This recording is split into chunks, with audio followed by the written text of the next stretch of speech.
So Much for Stardust is follow-up with his 8th studio album, and this was released a few days ago on March 24th. So Patrick Stump explained they were trying to recapture the sense of self-guidance and creative direction that he experienced during the making of their Folie Deux album in 2008. I probably pronounced that horribly wrong, sorry about that.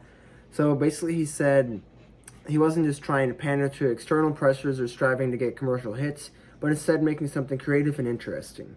So this definitely seems legit. This album is a lot less pop focused than their previous 3 albums, which I do like those albums a lot, but it is quite nice to have more of a return to the roots with this album. It's much more rock focused, and even then, it doesn't just sound like 2000s pop punk. It sounds more advanced and more interesting in some ways, especially with the use of piano, strings, and horns on most of the songs on this album. So yeah, I really like this album, so I'm going to go through each of the tracks on this album and talk about my thoughts and what I like and dislike, and I'll give each song a score. So first off, starting off with the opening track, Love from the Other Side. So this is great opening piano, drumming, and guitar. This really gives off vibes of like classic early 2000s pop punk. The vocals sound really good. The lyrics are pretty interesting. The vocal delivery is very good. And just very catchy song, has a really nice build up. And also I write about these lyrics likely either refer to the apocalypse of like the disappointment after the Mania album of 2018, and then not releasing any music since. And then this album is like Return to Form, which is like the other side, and the Apocalypse was Mania, which is an interesting take. Or also, it could be Quarantine being the apocalypse, and then Pete Wentz becoming closer to his family during quarantine is the other side. So either way, that's pretty interesting. Yeah, this is a pretty great song, giving it a 4.25 out of 5. Then track number 2, Heartbreak Feels So Good. So this is a great intro, some nice synth sounds, great drumming too, another good build-up, and the backing vocals are pretty catchy. Just a really enjoyable, good song. Good choice for second single. Next track, track 3, Hold Me Like a Grudge. So this has some interesting fast vocal delivery in the intro, and then it's just a very catchy chorus, good guitar riff. Don't have too much else to say about that, but pretty good song. And the score is 3.5 out of 5. Track number 4, Fake Out. So this is unrelated, but this opening piano intro really reminds me of the song Orphan by Toto. It's just similar sound. If you look it up, the intro sounds pretty similar, which is cool because I love that song. And the song is also pretty good. The vocals on this are kind of soothing, and the chorus is really like satisfying to listen to, and it's very catchy. This is just a very good song. And then next up, track number 5, Heaven, Iowa. So this kind of has a chill and slow sounding intro, has good piano, some like soaring vocals. It sounds almost like a ballad, and then becomes more energetic. Drumming, guitar really kick in. And this has like some romantic lyrics, but not in like a cringy way. And then number 6, the next song, So Good Right Now. So the intro is pretty groovy sounding. Lyrics kind of generic. It's just kind of a catchy, fun song. It's just like, oh, you're feeling good right now. You're unsure if things will get worse, but it's kind of just like a party song, kind of. Not bad, but it's just kind of too generic to put it much higher than 3.25 for this track. Although the drumming and guitar are pretty good, as most of this album is. Next up, number 7, The Pink Seashell, featuring Ethan Hawke. So this is just an interlude vocal track, has some light instrumentals in the background. I honestly don't know why this is here. It feels really out of place, doesn't really fit with the album. I don't know why they included this here. I think this is from like some movie or something. Like, I guess it's supposed to be like deep or sad or something, and it just, I don't really know why this is a track, to be honest, but like, it's an interlude, so whatever. I guess that adds to the experience, but I'm indifferent to it, and it's not really a full song, so I'm not going to give this one a rating. Next up, track number 8, I Am My Own Muse. So this intro has some pretty interesting sounding strings, along with some great drumming and some horns. It's a very theatrical sounding song, has like a dramatic sounding drop, and then also pretty interesting lyrics. And then this song gets also a 3.5. Number 9, next song, Flu Game. The really catchy drum beat. The backing vocals that go like na na na na. They're a little annoying, but not too bad, and does make it kind of catchy. Fun to sing along to. Really good guitar kicks in towards the end of the song, and the lyrics pretty catchy. The outro to this one is kind of weird. Feels like it's becoming like a hip hop song or something for a bit. but whatever. That I don't know. And then next up, track 10, the weirdly titled song Baby Annihilation. I don't know why it's called that. And this is another weird vocal track. I think it was Pete Wentz saying something. I don't really know what it means. And it has like some basic background instrumentals, kind of ominous sounding. The background kind of sounds like something that would be in the Stranger Things soundtrack, which is weird, but like, I guess it's kind of cool. And like, again, this is just one of those tracks. It's just like an interlude. It's not really a full song, so I'm not giving it a rating, but it's more interesting than the other interlude, I suppose. So, yeah. And then next up, track number 11, the Kintsugi Kid, 10 Years.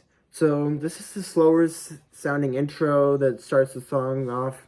The drums become more present and they're more energetic. The guitar really kicks in about 50 seconds. Some of the lyrics on here are a bit basic, like nothing, nah, nah, nah. But it's very catchy, and the background, like piano or synth, is really good. And then it really kicks in like 2 minutes. And yeah, it's just a very catchy, really good song. Next up, track number 12, What a Time to Be Alive. So, again, this just has a very catchy intro, great drumming and horns. This is a pretty good party song and has very melodic and happy instrumentals. Probably the most happy and like fun song in the album. Lyrics are not super complex, but they do fit the song, and they are a bit repetitive. They doesn't have the lyric, everything is lit, which is kind of weird, kind of cringy. But like at the same time, lyrics are also talking about like the time before COVID and like reflecting how things have changed since then. Also just has a really good guitar solo. I like this one a lot better just because like the instrumentals are so happy and like the lyrics are more deep and interesting than the other like feel good kind of generic happy track. So good right now, but it's basically more interesting and it's more like looking back, so that makes it better. And this song gets a score of 3.75 for me. And then finally, track 13, the title track, So Much, for Stardust. I'm not really sure why 4 is in parentheses, but yeah. So yeah, this has, again, a unique, pretty interesting sounding intro with horns, piano, and drumming. It's pretty catchy, has really good instrumentals.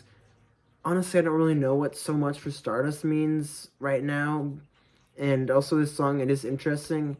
Basically references the first song on this album with the lyric, Another Life, You Are the Sunshine of My Lifetime. What would you trade the pain for? I'm not sure. Kind of cool. That's like referencing the first song, kind of making it flow together better. And the lyrics do get a bit repetitive in the song, but overall they're mostly interesting. And it's still a really good song, getting a score of 3.5. So yeah, that's all the tracks for this album. I really enjoyed this album. It's a great return to form for sure. It's creative and unique, doing new ways, stuff they haven't done before. And I really like the guitar and drumming is very present. It's also a very theatrical sounding album at times. Kind of reminds me of like early Panic at the Disco and of course early Fall Out Boy too, because you know they're both pop punk. So as I said, it's a return to form, so it feels like that. And it's just, instrumentation is very interesting. It's much more rock centered than the recent like pop focus albums. Of course, I do like those, but this is a very nice return to form. And a lot of songs on here, these strings and horns, really creative and unique, as I've said many times. So yeah, overall, it's just a really good album. I enjoyed it quite a bit. It's really unique. I haven't heard like anything from this, and this might be like one of their best albums now. That's pretty cool. And then just my favorite songs on here, Love from the Other Side. It's the original single. I still think it's my favorite. I suppose it could change eventually, but it's unlikely. Just a really good song. I love the build up on that one. Then Heartbreak Feels So Good. Again, this is the second single. This one I could possibly change, but it's just very catchy. It's just a really good song. And then number 3, Fake Out. Another really catchy one that obviously wasn't released as a single before, but a really interesting song. And then another one of my favorites so far is the Kintsugi Kid, 10 Years. Just a really cool, interesting song. So yeah, that's it for this album. And then finally, I give this album a score of 3.63 out of 5. So yeah, really good. And this album will probably be one of my top 5 maybe favorite albums released this year. I'm still looking forward to several other albums like by Water Parks or Annihilation. So it'll be quite interesting. This already has been a pretty good year of music. 2022 was a really good year of music. Lots of good albums released. So I guess we'll see if it can match that. I don't know if it will, but we still have quite a lot of months to see what albums come out. So yeah, anyways, if you enjoyed this review, make sure to like and subscribe. I'll be putting out some more album reviews in the future, some upcoming albums from bands I like a lot. I'll be reviewing the new Water Parks album eventually, maybe some other albums I feel like reviewing. And also, on me and my friend's music channel, which I'll be linking in the description down below, we're doing a series of our top 50 worst songs of all time. The first 2 are out now. And you can check that series out if you might find it interesting. We'll also be doing some album reviews on that channel. We're going to be reviewing the new Metallica album when that comes out, the new Annihilation when that comes out on that channel. Just any albums that we're all interested in, we will review.